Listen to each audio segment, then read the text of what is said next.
presentamos el colmo de los colmos, la humillación entre las humillaciones. El punto 1 consiste básicamente en un video que nos ha llamado mucho la atención. Nos referimos a un material del cual Gorbachov utilizó su figura para hacer uno de los lavados de imagen más patéticos de toda la historia de Rusia. Haciendo gala de su desesperación, la marca Pizza Hut le ofreció una tentadora y crujiente oferta que no podía rechazar: aparecer en uno de sus comerciales. Aquí está el comercial en cuestión. Les traduciremos el video, que estaba en inglés.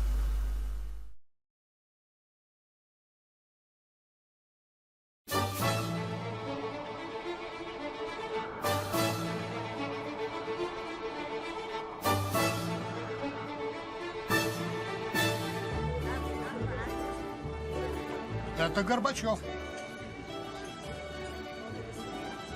Горбачев? Это из-за него у нас в экономике бардак. Да благодаря ему у нас новые возможности.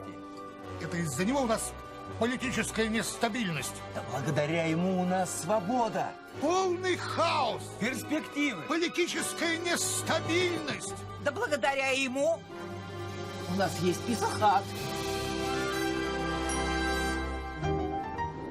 За Горбачева! За Горбачева! За Горбачева! Sometimes nothing brings people together like a nice hot pizza from Pizza Hut.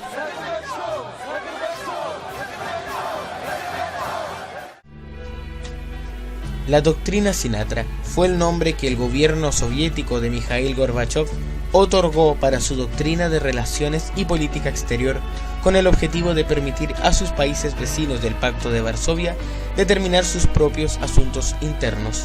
Bautizaron a dicha doctrina en referencia al cantante Frank Sinatra. Se escogió el título de la canción My Way, que al traducirlo y adaptarlo al contexto, dice algo así como "a mi modo", haciendo una clara alusión de que cada nación de la órbita soviética tenía derecho a determinar su propio camino, políticamente hablando, incluso si eso conllevaba el abandono del socialismo, la instalación del capitalismo y consigo la precariedad de derechos, la reducción del Estado, el auge de otras ideologías. Este punto es una consecuencia. Si bien entre Estados Unidos y la Unión Soviética había una serie de enfrentamientos o contradicciones, la mayoría de las acciones tomadas por Gorbachov terminarían beneficiando al capitalismo. Al reducir los gastos militares, Gorbachov tomó el rumbo para establecer un diálogo fraternal con los Estados Unidos. En 1985 tuvo lugar su primera reunión con Reagan, en la que la URSS se pronunció a favor de la reducción de las armas nucleares. Los países del Pacto de Varsovia elaboraron en 1987 una doctrina basada exclusivamente en la defensa. Además, Gorbachov publicó el libro titulado La Perestroika y la nueva mentalidad para nuestro país y el mundo entero. La política diplomática generada por Gorbachov, en este caso con Israel, traería a las tierras de Medio Oriente un notorio desbalance geopolítico, permitiendo a Israel tener una mayor influencia militar en otros países. Apelamos a algunas catástrofes humanitarias causadas por Israel en territorios del Líbano el año 94, en Túnez a fines del 85.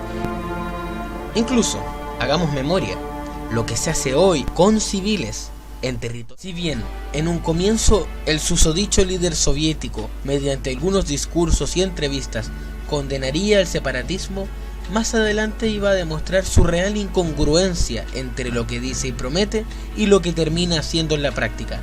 Él fue el catalizador responsable de que germinaran en distintos países unos recalcitrantes nacionalismos locales, indeseables para una nación soberana y sólida como lo es la URSS. Lituania, Letonia y otras naciones realizaban plebiscitos y tomaban otras medidas sin consultar a la Unión Soviética en su conjunto. Respecto a este mismo tema, se le entrevistó al presidente Putin sobre el separatismo de esa época. Vladimir se refirió al desempeño de Gorbachov diciendo: había que luchar por la integridad territorial de nuestro Estado de manera más insistente, consecuente y osada, y no esconder la cabeza bajo la arena, dejando el culo a la... En el año 1989, Tras el desgaste provocado por las contradicciones de la Guerra Fría, Gorbachov ordena la retirada de las tropas soviéticas de Afganistán. Grave error. La ausencia soviética en Afganistán generaría un importante antes y después en el país. Consideremos que actualmente en dicho país hay una guerra que persiste. Nos referimos a una guerra civil permanente que se rehúsa a terminar. El Estado Islámico establecido en la capital afgana de Kabul logró captar el dominio del país con el reconocimiento de la ONU y Arabia Saudita. Este Estado Islámico frenético, de acuerdo a lo que indica la Asociación Revolucionaria de Mujeres de Afganistán, es un Estado que está de la mano de los talibanes y se ha dedicado a hacer una serie de atrocidades imperdonables en el país, como por ejemplo hacer negocios ilegales, tales como prostitución de menores y venta de órganos, además del tráfico de drogas del opio. Sin lugar a dudas, la ausencia de un ejército socialista en Afganistán generó el retorno a la lamentable. Cuando hablamos de rehabilitación en el caso soviético, nos referimos a una rehabilitación estrictamente de carácter histórica, que se vería impulsada bajo fundamentos ideológicos y políticos. Su objetivo era la revisión o reivindicación de algunos personajes soviéticos, ya sea que estén vivos o estén muertos, ya sean dirigentes o disidentes, pero también ya sean simples infractores o verdaderos criminales. Dicha rehabilitación tendría lugar en todas las universidades. También estaría presente en libros de historia de las escuelas, en la prensa y en otros sitios.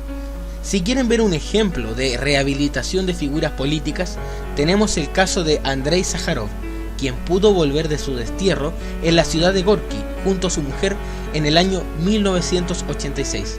Pasados unos meses, fueron indultados y libertados otros 40 disidentes soviéticos, quienes volvían y se incorporaban de una manera activa a la vida social.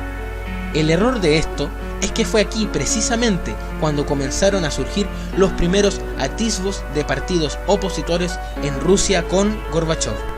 Además, esta rehabilitación también se enfocó en la época pasada de Stalin respecto a algunos juicios que los revisionistas de Gorbachov buscaban reivindicar. Fueron anuladas las sentencias y revisados varios casos de los años 1930, en particular a los bolcheviques de derecha, como lo es el caso de Bujarin y del bloque trotskista, entre ellos Zinoviev, Kamenev y Leonid Nikolayev.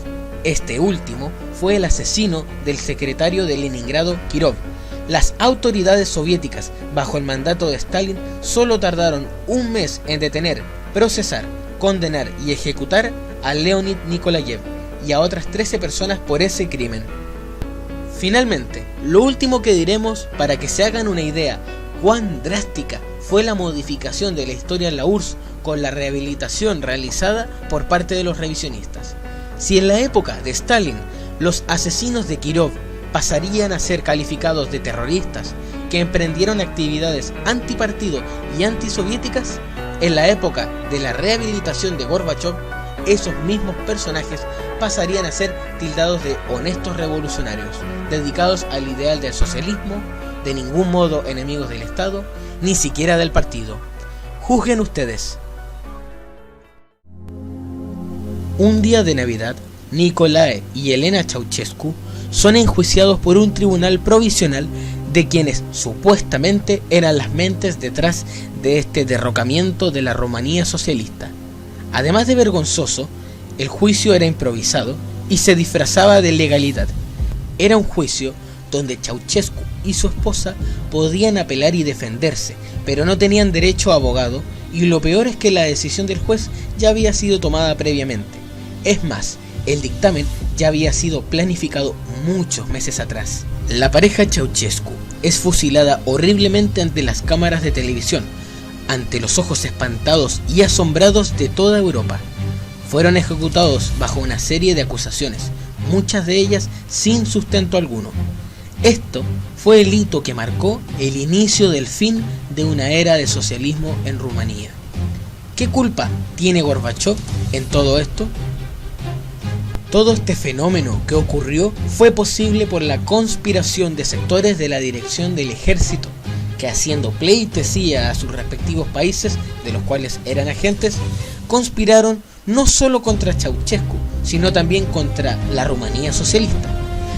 La CIA, con Ronald Reagan en Estados Unidos, aportaría todo este derrocamiento desde la tierra, principalmente con armamentos, municiones y vehículos. Por otro lado, la KGB con Gorbachov desde la Unión Soviética apoyaría desde el aire, principalmente con inteligencia militar de espionaje y cortando las telecomunicaciones de Rumania, para dejar al país incomunicado temporalmente. Gorbachov debilitó el socialismo a nivel continental haciendo su perversa contribución. Irónicamente, Mikhail Gorbachov incurrió en prácticas que él decía condenar cuando se trataba de soberanía. Si bien las relaciones de la Unión Soviética con Cuba y Corea del Norte han sido históricamente buenas relaciones, algunas medidas tomadas por Gorbachov afectarían enormemente a ambos países. En el caso cubano, la decisión de Gorbachov de darle un cierre a la Comecon repercutiría negativamente en la economía cubana, trayendo una etapa de austeridad recordada por muchos cubanos por los constantes apagones de electricidad, por la fuga de algunas personas a Miami, incluso por la reducción de la cuota del consumo de pan de muchas personas. Esto es así, ya que el apoyo soviético significaba mucho para la economía cubana.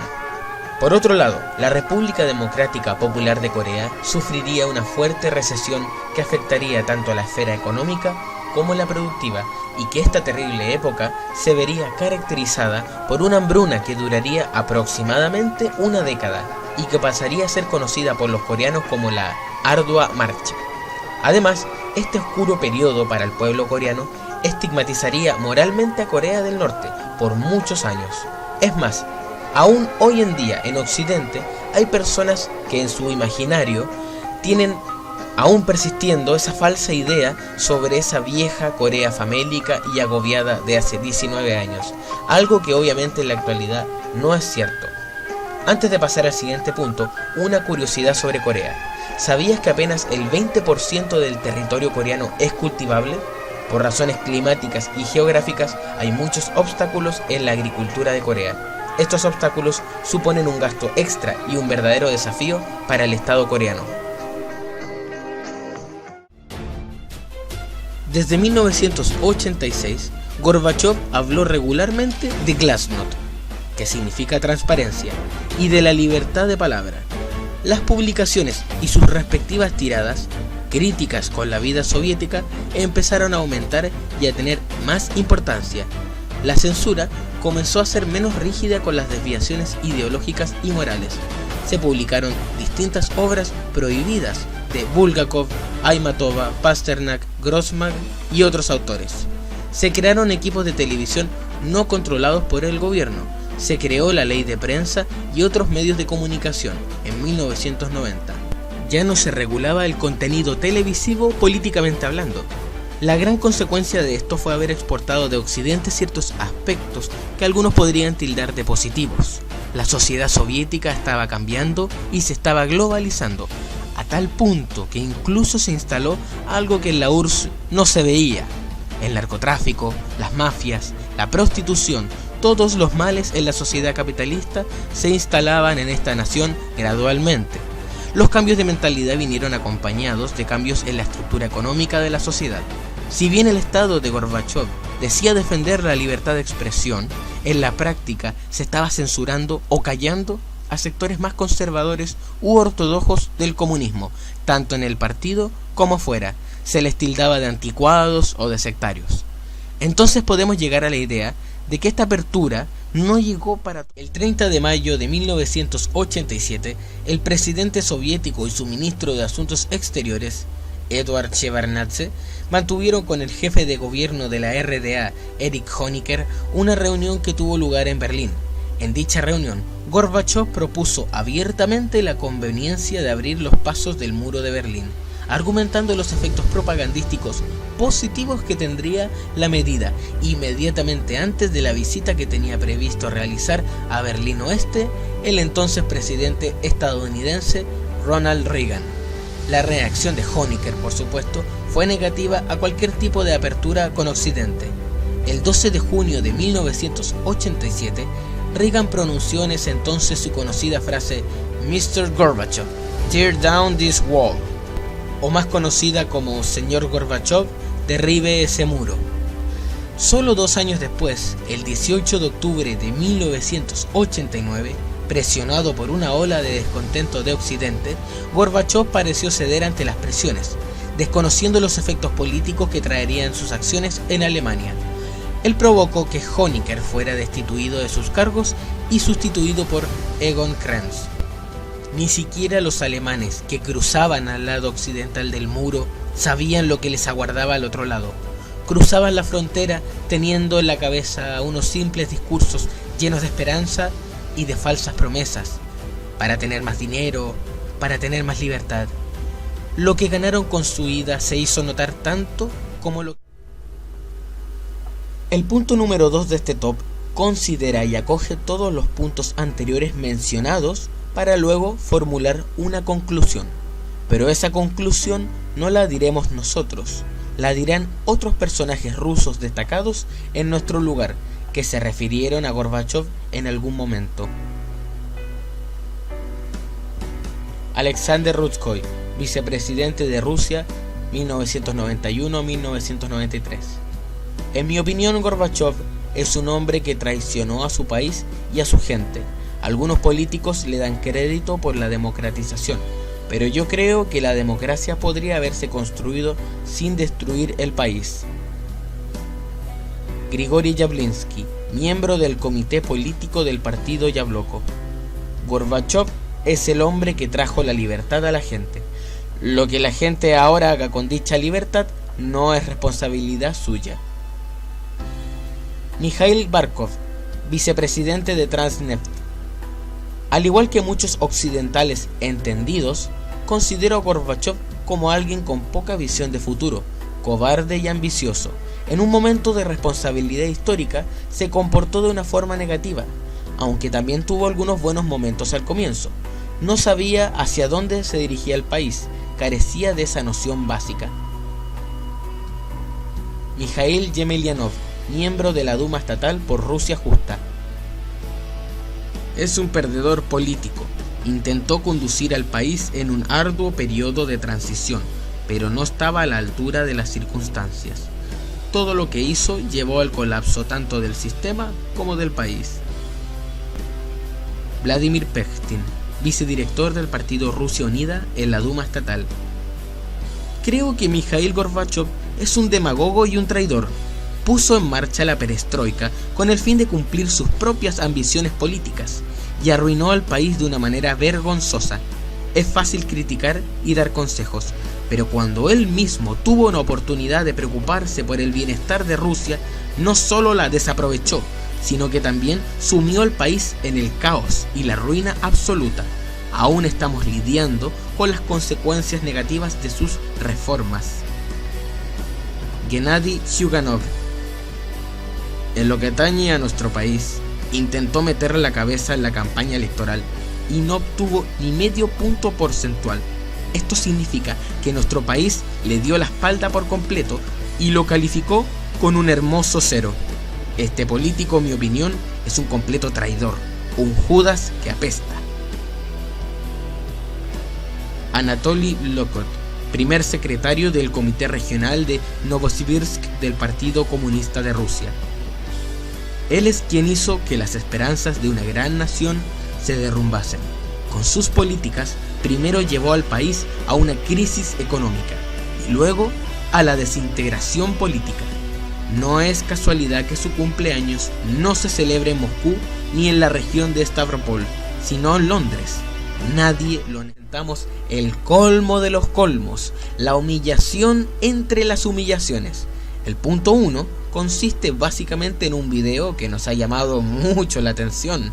Nos referimos a un material del cual Gorbachov utilizó su figura para hacer uno de los lavados de imagen más patéticos de toda la historia de Rusia. Haciendo gala de su desesperación, la marca Pizza Hut le ofreció una tentadora y crujiente oferta que no podía rechazar: aparecer en uno de sus comerciales. Aquí está el comercial en cuestión. Les traduciremos el video, que estaba en inglés.